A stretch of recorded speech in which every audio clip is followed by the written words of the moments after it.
You are listening to WXRWLP Milwaukee on 104.1 FM and on riverwestradio.com everywhere. Now you can also listen by telling your smart speaker to play River West Radio. Support for this program comes from Collectivo Coffee and Troubadour Bakery, makers of artisan breads and scratch-baked goodies.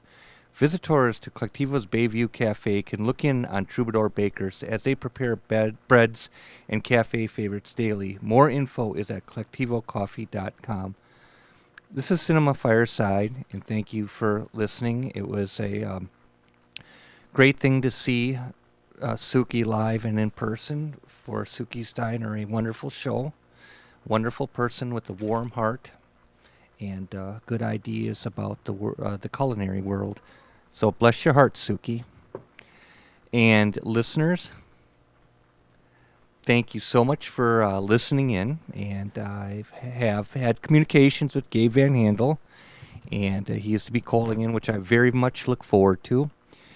And before I get on to the business of the show, I got to say that River West Radio is having a autumn fundraiser, and the deal is this: on November 18th. They're going to do The Tempest at the Peck School of the Arts here at the University of Milwaukee. So if you're broke and basically living on the curb, this may not apply to you. But we've got 2 tickets for $38 each for The Tempest. So if you do have the dough and your heart is kind and you want to support River West Radio, get those tickets. Even if you can't go, gift them to someone else. You listen to the radio station. It's actually the cultural nexus of River West, and when you do this, you're helping it, and you're keeping that culture alive. So it's just like if somebody's playing and they have that tip jar, and they're for real, and this is what they kind of do. When you kick in a couple bucks, it makes their life a lot easier. I mean, you waste all of this money on all this garbage. And you're probably giving most of your money to people who already have tons of money. They're not struggling. People who own Walmart are not struggling. But you're giving all this money to all of these people with all of this that already has millions of dollars, and you will probably give it to them for the rest of your life. So here you have a unique cultural variant in River West Radio, and in order to keep going, it takes your support. Now, if I wasn't so thinking about all these other things, I would design a different word for support because it loses its meaning. You've heard it hundreds, if not thousands, of times, and it no longer, you're dead to that word. Support means nothing. It just passes through you. So if you've got the dough, the tickets, we've got a couple tickets for this show for $38 each. Go get them if you have the dough. If you're making all of this money, all this time, and you want to keep River West alive, this is your opportunity because God's watching. God knows what you're doing. So, kick that in. And bars are like being in hell with music, and you can't understand what no one's talking about, and your life is going down the toilet by the minute. Here, you can be in a nice, symmetrically designed theater with bright lights, at least until the show begins, and you're in a completely conducive environment to tranquil thoughts, higher learning, etc., etc., etc. So this is an afternoon performance. I actually put it up on my Facebook page, and it's the one with Lilah and I. So there's everything else is fake. So if you want to find out about these tickets for The Tempest, go to that Facebook page. That's the only for real one there is. So check that out. And let's see, that's November 18th, and it does not interfere with the Packer game. That's already been clarified. It's already been worked out, in this whole thing. So there's no fear, there's no nothing. It doesn't interfere with that. So let me just read this verbatim, off the sheet here. On Sunday, November 18th, River West Radio is banding together to work the house at a UWM Peck School of the Arts matinee performance of The Tempest by William Shakespeare. This is a catered event with food, refreshments, and a silent auction. Tickets are available now at our station for this special pre-Thanksgiving event. Show your support for River West Radio by purchasing tickets with us today. Okay. We should kick back into it. And Gabe, we look forward ultimately to your call. So if you're listening live in Milwaukee, it's a beautiful night. It's not as cold in this Halloween season as it was years before. We went on Saturday night to Brady Street, and I was hooked up with a cigar, which is a very fine thing.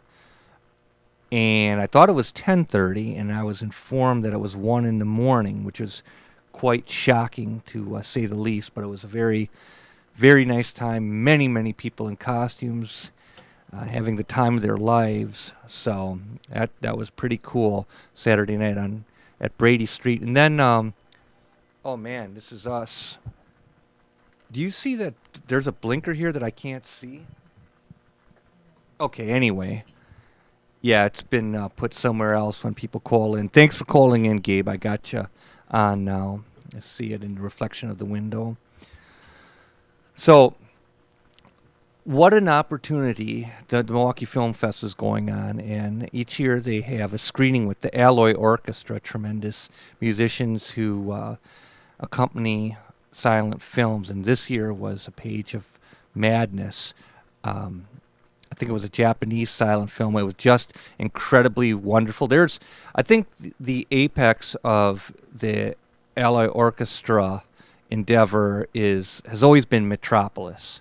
That has been the shining moment. I saw it a couple times, once in Milwaukee and once down in Champaign, Urbana in Illinois, and it's a very impactful screening of Metropolis when it's allied with the Alloy Orchestra. And you know, I wasn't even aware of Page of Madness, and I think that this is next to Metropolis. This was actually the finest silent film that the Alloy Orchestra has accompanied. There's, I don't know if it's not dry spells, but just more marginal films, marginal experience. So this was really a nice return to form for Impact. And I spoke to some people, and they didn't get into it.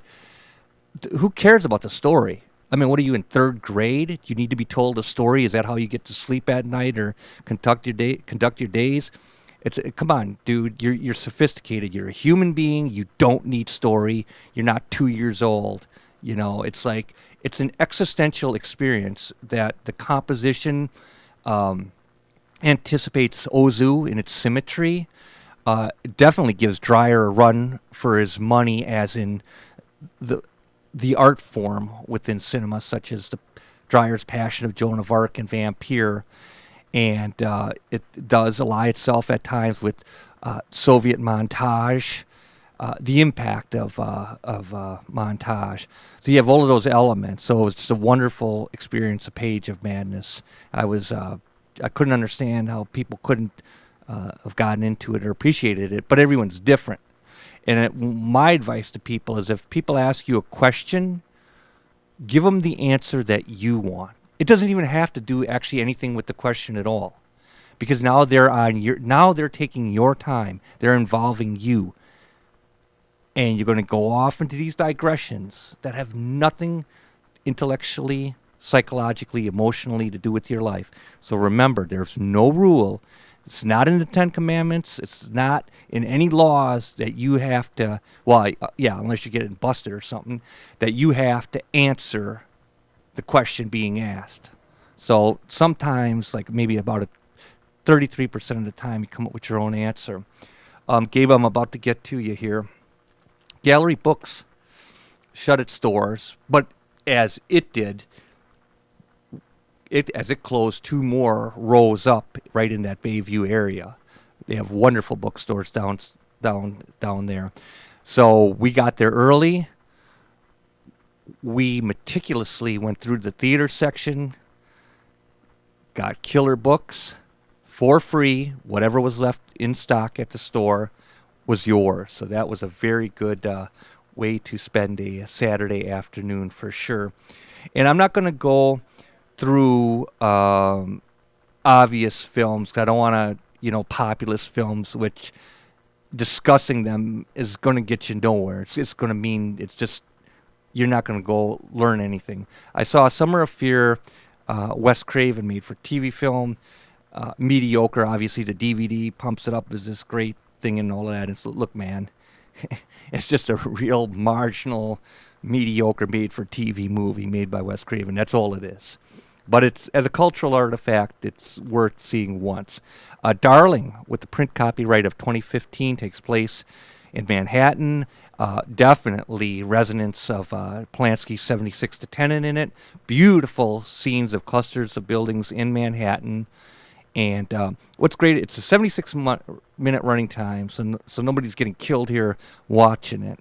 And the point being is there's nothing new presented here. It's very elegant in its stark black and white cinematography, and it's in its compositional nature, of course. But the essence of what the horror is in that is nothing new at all. But congratulations to the film itself for existing, because it's what you could do as a filmmaker, not them. It's what they did was if you don't have the means to a lot of things, that there's very effective things that can be done in a single location and so on and so forth. So you're check out Darling as for possibilities.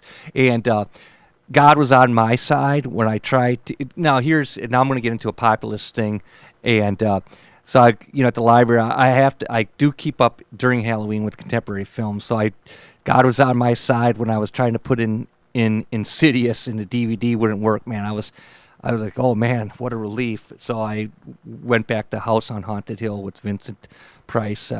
It takes place within a haunted mansion. It's completely ridiculous. Produced and directed by William Castle, which is amazing because the dude owned the rights to Rosemary's Baby, and Paramount says, well, my man, you're not the guy to do this first, but we'll give you $100,000 for the property, so we can take control of the situation and give it to Polanski and actually do a good job with it, which Polanski, of course, does, because he is mega. And real quick, Gabe, let me get to you in just one moment. Speaking of Polanski, so Yasmina Reza, the playwright, wrote God of Carnage, which Polanski turned into the very fine film Carnage. And so I'm reading her plays right now. I just got done with The Unexpected Man. Just so many great things in that philosophically. Gabe, I should have given you I'm put you on the air, my man. My God, are you there? I should have. I should have gave you more of a heads up, but I think the mind really gets cluttered after a while. Thanks so much for your patience, Gabe. How you doing? Very well, Mark. Very well. Good. Yeah, it's just a never ending. But yeah. We took 2 weeks off here, so we had some reflection, some relaxation, some thoughts, some time to get on with our lives. Tragedy, pleasure, joy. Everything in between. Sometimes you have to miss a week, and sometimes you got to miss more than 1 week, and sometimes life just Mondays are just strange days. Sometimes sometimes they're just really relaxing, and sometimes they're just really chaotic and insane. Yeah, actually, because of my memory, I have no clue why I couldn't make the show 2 Mondays in a row. I'm clueless. One was the Packer game. Packer game, and then the funeral. Thank you. Hey, you got a better. Yeah, we had to go all the way to the northwest side. It's just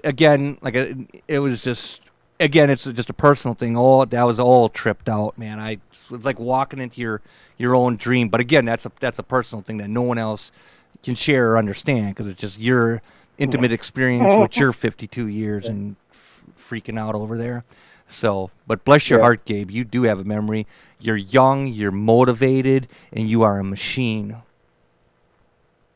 Thank you, Mark. I try. So yeah, in the intermittent weeks, I mean, I had just a slew of stuff ready to go for the show 2 weeks ago. But there's a lot of films, I'm glad you talked about this idea of like marginal films or just like movies that you watch, like good films that get made every year, bad films that get made. I was going through the list of like the best, I went through a couple of lists today looking at like, I'd say about 10 or 12 different publications list of what they considered like the best films of 2017. And I think there were only 2 or 3 films of all of the lists combined that I hadn't seen. And, because last year I really took it to the next level with trying to keep up with upper scale, upper tier and upper level contemporary film, but also trying to work on stuff that I've been wanting to see for years and years and years. More just single films or movies that had really piqued my interest or my imagination, and just finally connecting the dots with certain filmmakers from eras where I'd seen maybe 4 or 5 or 6 or 7 of their films, but really wanting to just take it to that next level and see some of their more obscure work or something that really doesn't quite fit into their overall filmography or their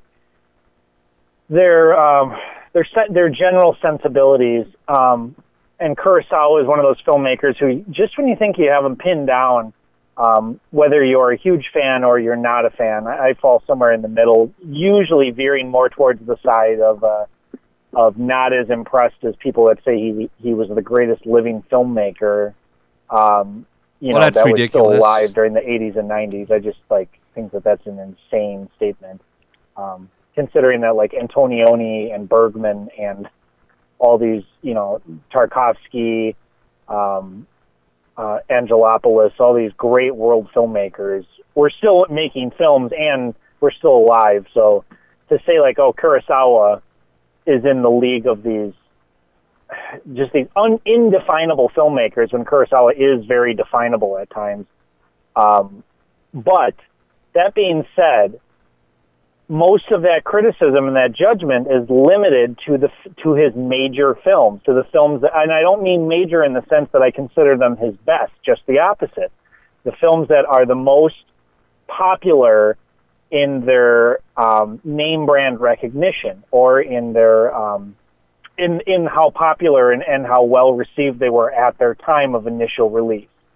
Rashomon obviously was this huge art house sensation in the States and in all of Europe as well. In Japan, Kurosawa is regarded and I think the way he's sort of coyly regarded, almost impishly in his own native Japan, is not a sneer at him. It's just the fact that they don't have much of an interest in his films because they don't really fall into a particular brand of Japanese cinema. They feel very westernized, but not to a point where they're stylish or they're evocative of a sort of Western cool. They just don't fit in their sensibilities. They never have. They've always been more of an export. He's actually kind of a singular figure in that regard. But outside of the realm of his his most popular films, Ran, Kagemusha, Rashomon, The Seven Samurai, Throne of Blood, of those five films that I would say are like almost indisputably and irrefutably his most popular and his most well known. There are all these gems that are just not these period sword epics, or not these very tense, highly emotional maudlin melodramas about perspective. High and Low is a very great film. Stray Dog is a great film. But he also made these strange art films early in his career. And I just really recommend, Eclipse has a series of them, the early films of Akira Kurosawa. And there's about 4 or 5 films in that series, and I cannot recommend those movies enough. There's One Wonderful Sunday, which is a film that takes place in Tokyo, or in Tokyo after the war, and it's very frank depiction of what's left, and it's a romantic comedy. It's a one-of-a-kind film, and it's almost never brought up in discussions about Kurosawa, and it's maybe in some regards, his most interesting film because it's impossible to define, especially in his larger filmography. So super cool stuff there.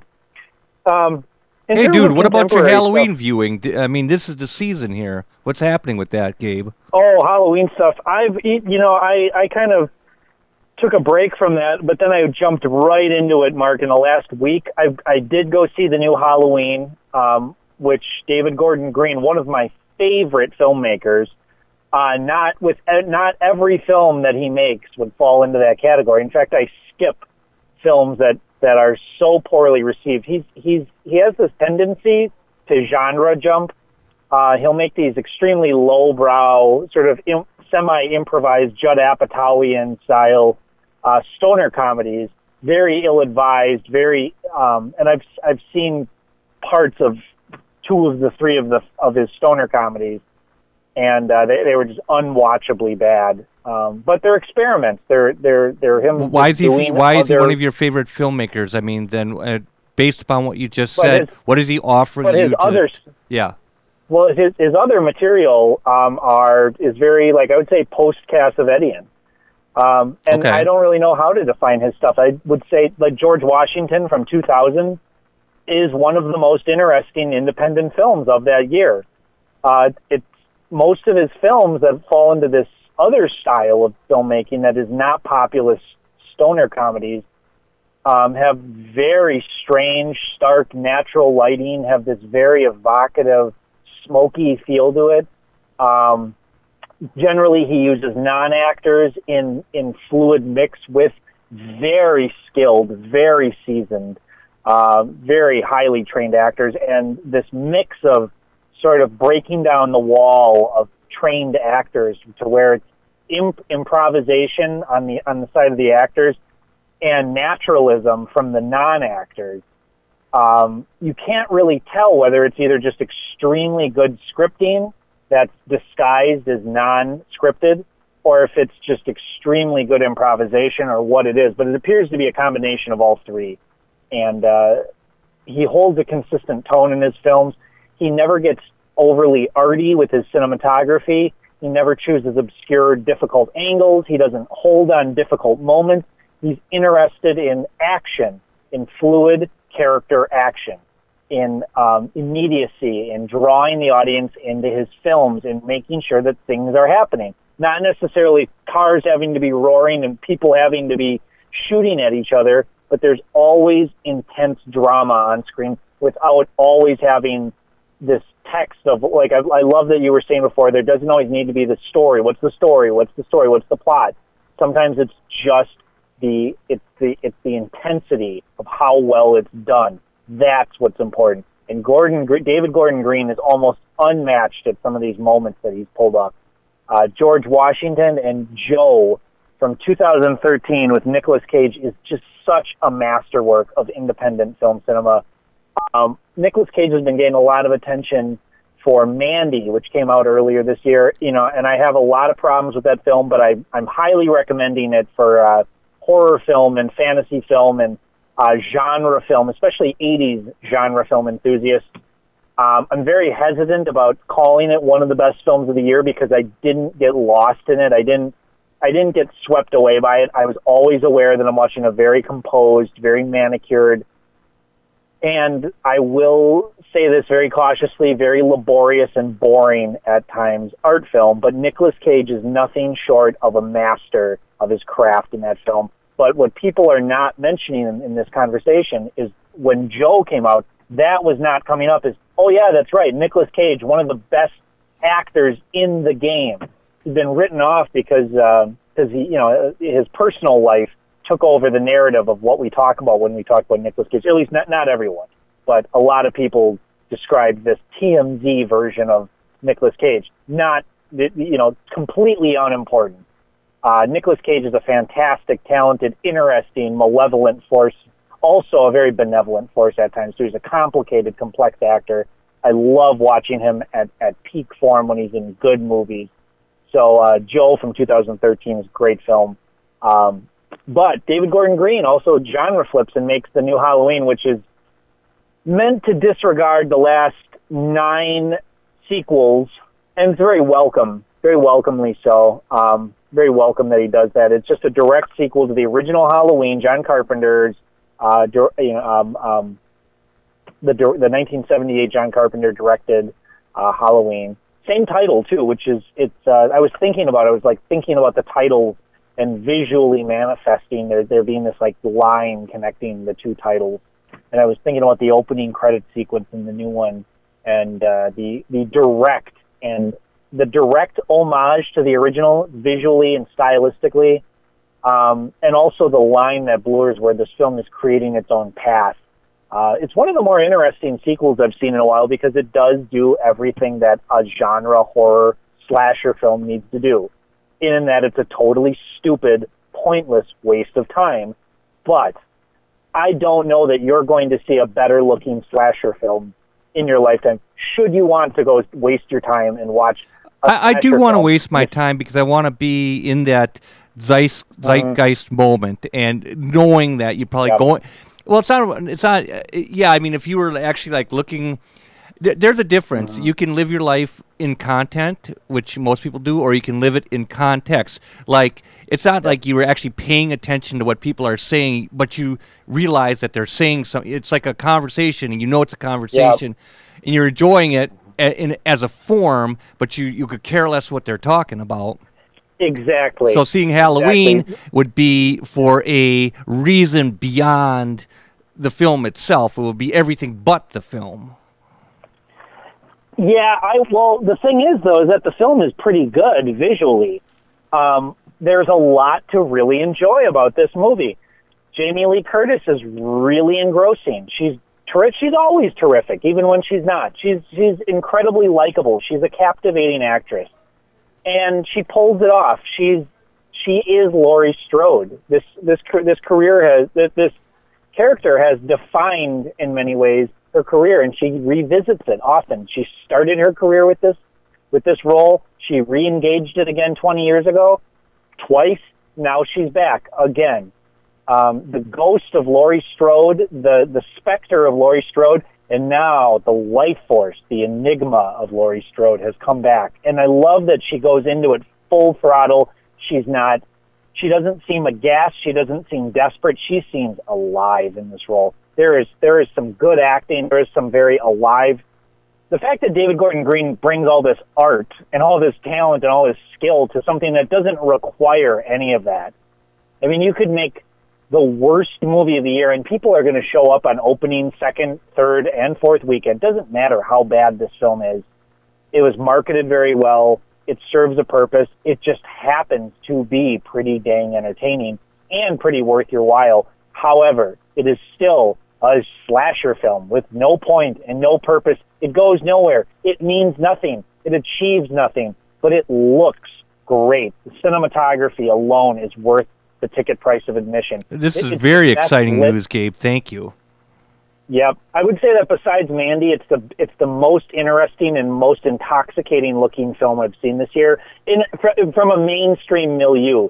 There are always these other films that come out that either go under the radar, that like these art films that are, where the cinematography is not among its strongest components that's mentioned, but there's just something really gripping, and that usually stands out. There's usually like these like low budget foreign films that are all like talky indie foreign films, and there's just something usually really intoxicating about 4 or 5 of them, where it's just a different form, it's a different style, different setting, and there's some sort of magic there.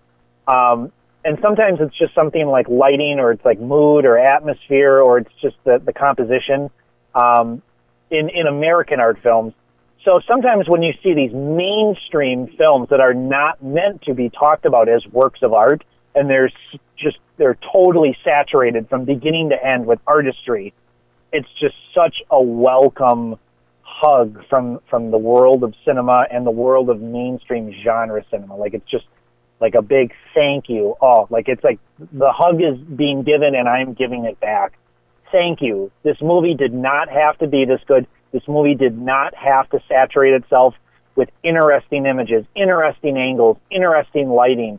And constantly going a step further than it needed to, when in the end, the whole point of the film is just jump scares over and over. What's in the dark? What's in the dark? What's around the corner? What's going to pop up? How are they going to die? How are they going to get it?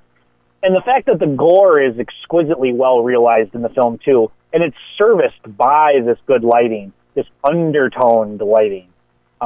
It's very, very, very stylistically well done. I was very impressed with it. But when I say it's a stupid, worthless piece of crap that no one needs to see, I'm saying that from the perspective of the larger context of cinema. From my own sensibilities, I could not have been more excited to go see this movie on opening day. And you did. Which, oh yeah. So super cool stuff there. I finally got around to seeing The Entity from 1982 with Barbara Hershey and Ron Silver. What a treat. I've been wanting to see this movie for decades. I finally got a chance to watch it on a pristine Blu-ray cut. Just a really interesting, well-realized psychological... I mean, I genuinely was scared during moments of the film, and not because of the scary elements of the element of terror, but it was really how captivating Barbara Hershey's central performance is, and the metaphors of her performance of control, of power, of consent. And I did not choose to watch this movie. It's about a woman who is continually and repeatedly raped at night by an unseen ghost, a specter, an entity.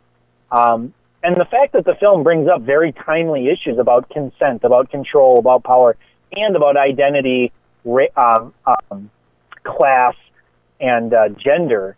But the fact that it was made in 1982, it is not composed in the way that a film like that would have been composed today. It's just a very procedural, very strongly acted film where the issues that we would look at now and today are just part of the undercurrent. It's part of the subtext of the film. It's not necessarily the major themes of the story, but because it is a well-written, it's a well-acted, it's a well-directed film, all of those are there to see, all of those are there to simmer in, even when they're not necessarily abiding on the surface and loudly talked about from beginning to end. Very, very, very, very good horror film, very professionally made, very intelligently executed. So that was The Entity super, from 82. and movies I'll from make a note of that. 1981, Thank you. 1982. Yeah, That's right, early 80s. That's just gold. Yeah, anything from that late 70s, early 80s period, I am just there. Even bad films from that era, I am so there with stuff that... I was there in the theater, actually, from Terror Train to whatever. Yeah, absolutely, Mark. Super cool. And then I finally got around to Goke, the Body Snatcher from Hell, which is a rather absurd Japanese oddity from that era. Very psychedelic, very beautiful, very strange. I'd say about 4/5 of it is a total waste of time, but what it's really renowned for are these really surreal, really brilliant and beautiful special effects. There are these really strange psychedelic sequences. And the model work in the film is really well pulled off. And I will say that these really weird, trippy sequences made it worth it. I am glad I watched it, and I was very glad when it was over. Well worth the wait, though. I've been waiting to see this movie for about 6 months, and I finally got to it. So super cool stuff there. But yeah, Mark, lots of contemporary films finally got watched recently, and lots of films that are undoubtedly going to make it to the best of the year lists. Movies like, I know I talked about The Endless on the last episode that we did. Three Identical Strangers, the documentary. First Man, A Star is Born, A Simple Favor, Leave No Trace, The Old Man and the Gun. Was Mountain. That, you know what, the Old Man and the Gun, that's Redford, right? Yes, sir. Shot on Super 16? If I believe was to so. guess, I would say probably yes, based on the color palette and based on the grain of the film, and also based on the texture of Super 16 has this way of saturating natural lighting and outdoor lighting differently than digital or 35. So I would say, yeah, it never occurred to me, but there are these shots on Sissy Spacek's character's farm, and I could not figure out why the early morning hour shots of this film look different from the way that the same shots are done in other films. And I was like, I was trying to figure out if it was something unique to this film, but it felt very nostalgic. And I would guess that you're right, for various other reasons that I won't get into too, that I think involve budget restrictions of some of the compositions that they use during certain scenes in the film, certain standard editing techniques, standard conversational shooting techniques that I was a little surprised by how generic they were. But in the context of that, it now makes more sense. Yeah, and I do want to interrupt this broadcast by saying we are in the middle of a very, I think a very, very freaky Halloween situation, which we have just actually cracked the case. There was a dude outside the window, and he was like he had a child that he was comforting and that was asleep in his arms, walking back and forth out the window. Then he slowly worked his way onto our radio stage, and I'm like, we're both looking at this dude, like, and I'm thinking, wait, this dude has some like stuffed monkey in his arms, and I'm a big dude, so I'm not worried about it, and I'm looking, and this is going on and on and on, and then I realize who it is. So as you give us your informed stuff, Gabe, we've been in this trip. Well, welcome Lamont Prospect. Man. Welcome. That is you have outdone us all. Oh wow. Oh, I love it. Wow. Oh, Lamont Prospect. That's awesome. Lamont Prospect, author Lamont Prospect. Amazing. Super cool. He says hi to you, Gabe. Oh, I love it. Hi, Lamont. This is great stuff.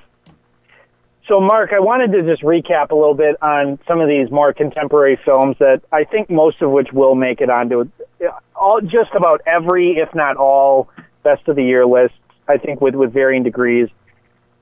Some will be excluded, but I went to a triple header the other week. I went to go see First Man, A Star Is Born, and A Simple Favor, just back to back. In one day? In one day. It just had to get done. It had to be, those films had to get seen right then for so many reasons. First Man opened that day, and I was refusing to wait another minute to see that movie. My anticipation for it was so... threadbare is not even an accurate word. The threads were ripping. And so my confounding disappointment at the product of the film, and it's not the film that was disappointing, it was my reaction to the sensibilities of the film. And I don't think it was versus what I thought the film was going to be, because I purposely avoid trailers if at all possible. I go to films about 5 to 10 minutes late, and I'll wait in their outer lobby if the trailers are still going on, because I do not like to get a mental soundscape, dreamscape of any component or any moment of the film besides maybe a handful of still pictures, promotional pictures that have been released by the studio for the film. I try to avoid trailers at all costs now because I want that cold run-in experience of going to see the film. Good work on that, Gabe, to have the strength to do that, the strength and foresight to accomplish that, avoiding trailers at all costs. I think it's been worth it. I think it's been worthwhile because there may have been a handful of films that I might have enjoyed since I've started incorporating that practice. I can't compare it to had I done it with the same film or had I not. That's not possible. But I feel like going into films completely cold without any context of scenes, of dialogue, of any moments in the film, in their film form, I can truly experience the narrative as the director wants, almost like seeing it at the film festival. Like, no one has seen any trailers for this film yet, with a couple of exceptions, except like these big budget movies that sometimes come to Cannes Film Festival, Cannes. And Can. Cannes, thank you. I did have it right. That's what I thought. You second-guessed yourself and you stepped on your own foot, and then you came back and did well once more. Thank you. So, First Man is probably going to be widely accredited as being the best film of the year. Across the board.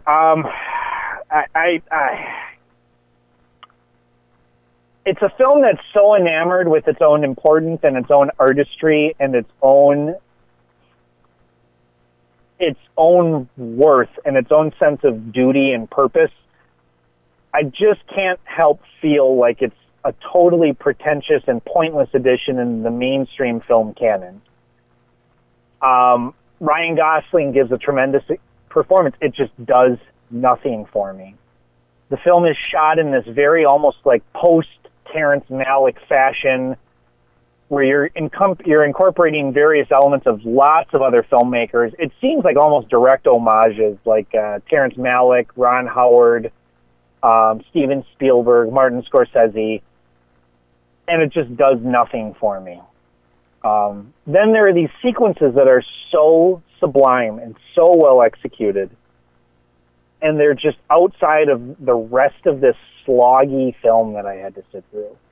And there are these scenes where the main character, Neil Armstrong, is going through these one-of-a-kind experiences of the human race where he's traveling in rocket ships into outer space, going outside of the atmosphere. In some cases, for the first time, doing these things for the first time, walking on the moon.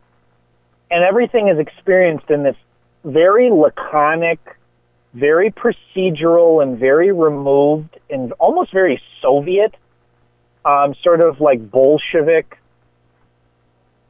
detached artistry. They're almost, like I would say, utilitarian. And there's a command and a precision and a decisiveness to it that creates a suspense that I will admit is incredible. It's a masterstroke of filmmaking.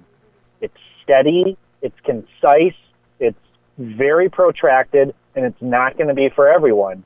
But for people that like mainstream biopics, I think this is going to be considered one of the best that's ever. And the thing is that I don't think that there's going to be a strong dialogue about why people like this film so much. I just don't think that there's much there. Now, as a cinematic experience, you might say, well, I was really drawn in. I wasn't moved by his character. I wasn't moved by the emotional steps that were taken. And in theory, on paper, it's incredible. I think as a screenplay, this film would be, I think the screenplay would move me to tears at points where the film did not. And the film is like brilliantly executed, and it's consistently executed.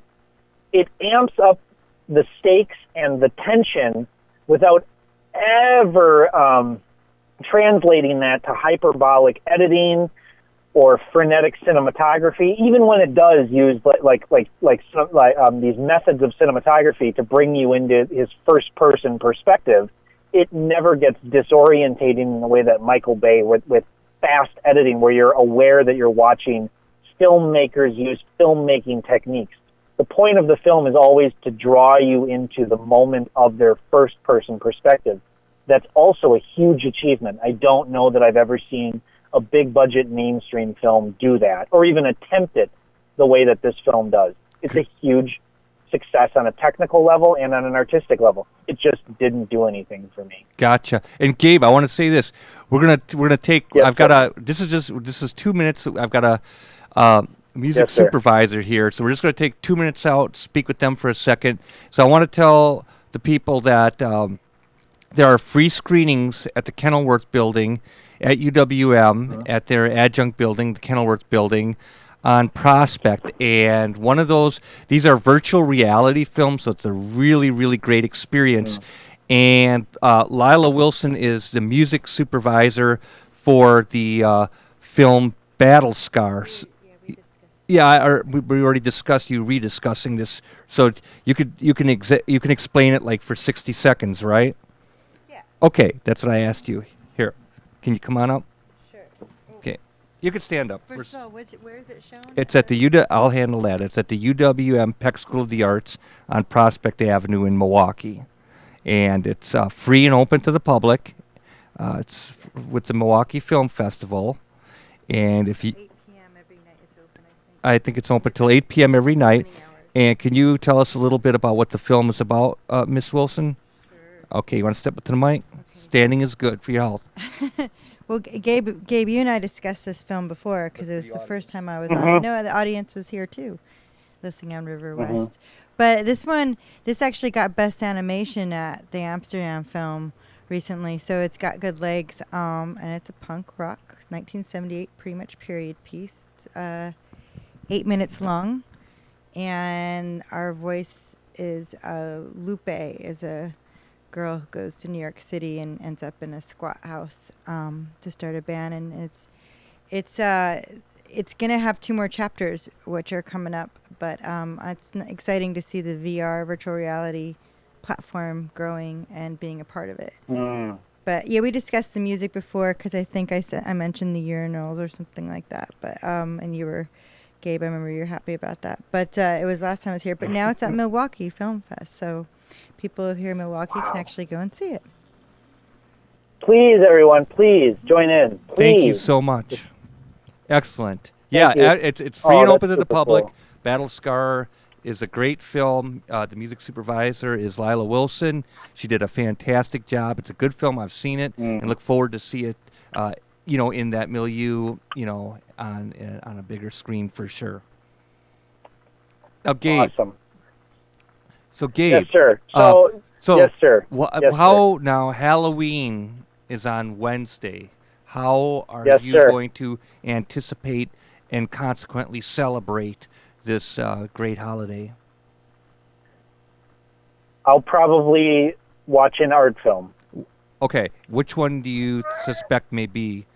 Oh no, dude! I totally because even with the reading, I won't. It won't all be Halloween. In fact, No. So yeah. So I imagine that it will probably be an Olivier Assayas film or a Claire Denis film, as I am totally interested and enthralled by their work, almost as contemporary art house world cinema provocateurs, almost unrivaled in their success and in their ability to genre hop as well is very interesting. But there's always these themes that are consistent. There's this consistent inconsistency, and there's this loopy irreverence to Claire Denis films that are really one of a kind. It's really the only thing that's signature about her movies is this unspoken weirdness about her movies. It's just this,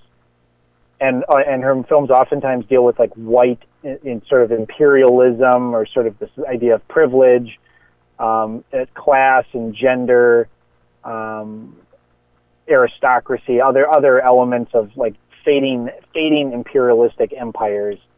And a lot of her themes are unspoken. So I've been trying to get more into her cinema, but I definitely want to watch Let the Sun Shine In, which came out 2 years ago, which is supposed to be one of the best films that Juliette Binoche has ever been in, and I am just, after seeing her work in The Clouds of Sils Maria, which Olivier Assayas, Great who film, normally my I would man. call Oliver Assayas, but that is how his name is pronounced, so I will pronounce it like that. The Clouds of Sils Maria is just one of those really potent and powerful and expertly and successfully executed high-concept art films that never gets weighed down under the fact that it has so many layers that are experimental and narrative within narrative within narrative that are contextual about so many different elements, some of which are outside of the film itself. Some of these scenes of dialogue or practice dialogue, whichever you like to look at it, or performance, which even just the word performance takes on different layers of context in that film. And most of the movie is Juliette Binoche and Kristen Stewart practicing line reading for a play that she's going to be in. Whoa, Albeit whoa, a different Gabe, I'm role. so sorry I drifted. sir. What? I got to write this. What's the title? Clouds of Sils. Clouds. Oh of no, I've Sils already Maria. seen it. I was already on the scene. Yeah, Sorry, you've man. seen that. Yeah, this is you've seen becoming quite distorted. Okay, thank you Yeah. so much, Gabe, for It's okay. bringing it back down to its So- centrific focus. Thank you. So Clouds of Sils Maria from 2014, directed by Olivier Assayas, is just one of these meta films that just like, it never loses touch with why it's an engaging, engrossing movie. It is one of the more high-concept art films I've ever seen, but it's on the ground. It never loses. It's a film that I could watch with a mainstream audience where I think they would get most of the connective dots, and they would be enthralled by the narrative. They would be enthralled by the engagement of the main characters. But it also works on texturally on all these other levels about the actresses playing these roles in real life. There's all these layers to commentary about them, who they really are in real life, in terms of their connection to these characters that they're playing in the film. There's connective dots unspoken about who the characters are playing, who the characters, the base characters are as they're line reading for these other characters of the play within the film. And it's not as complicated as I'm making it sound by simply listing out the layers of context, and it's never explicitly shown which context it's working in, but my mind just was constantly drifting between all these different possibilities of what and the dialogue that they're line reading is so infused with subtext already. It's just an endlessly entertaining film. I've just enjoyed every second of it. And what it made me really do is really appreciate Kristen Stewart as one of the best actors that we have currently, but more importantly, as one of the best supporting actresses, because she really does understand how to hold and hinge and contain a whole scene and let someone else be the brightest, the loudest flourish, but she's the most measured. She really is the definition of a great supporting character actor. It took me a while, and it does take me a while still to like sort of unglue that idea of her being the actress from the Twilight film series. It took me a while with Robert Pattinson to do that as well, but they really have become two of the best actor and actresses working in contemporary art cinema. If you would have told me that in 2010, I would have laughed in your face. But by 2014, that came to pass that now is a fact. It's my opinion, but I so strongly assert it that I say it's a fact. So super cool stuff there. I'm very looking forward to watching Personal Shopper, another Oliver Assayas film in which Kristen Stewart stars that I'm like bursting to watch this movie. Claire Denis has numerous films which I just got a hold of, which I am just dying to watch. But I wanted to finish a handful of horror films, which I, for various reasons had not gotten around to watching. So even after Halloween, the official day passes, I may or may not still be watching like 2 or 3 of these horror films that I'd written down on various lists. Because otherwise, I'll be honest, horror films are not the first. Even when they're well reviewed, they're not my first pick of films to watch. I will usually go towards something that's eclectic and obscure and older, or just something that's generally well reviewed and contemporary. It's my entertainment, my preference. Bless your heart, Gabe. And well, you know what, dude? We wish you the most magnificent of Halloweens. Don't forget, man, get the word out, my man, about those $38 tickets for our fundraiser, which I shockingly realized is due on November 1st, Thursday. I wish I could have turned back the hands of time and got that on Facebook a bit earlier, but we'll see what goes down on that for sure. Okay. So, sure. Yeah, man, I just hope you sleep well, my man, and are happy and sing the song of life in your every step. Oh, I will. also, next week we'll see where the wind takes us, Mark. You bet. Yeah, please, Mark, just keep up the good work. Keep doing what you're doing, and thank you, Mark. Just thank you. Thank you, Gabe. Thank you. Yeah, good. Hey, Lamont Thanks says to our happy listeners. Halloween. Lamont, thank you. Super cool stuff. We'll see you all next week. See you Bye-bye. then, Good night. Gabe. So, thanks a million, Gabe Van Handel. It's for real. It's so pleasant talking with you. It's really nice. I really appreciate that. So do our listeners, most certainly.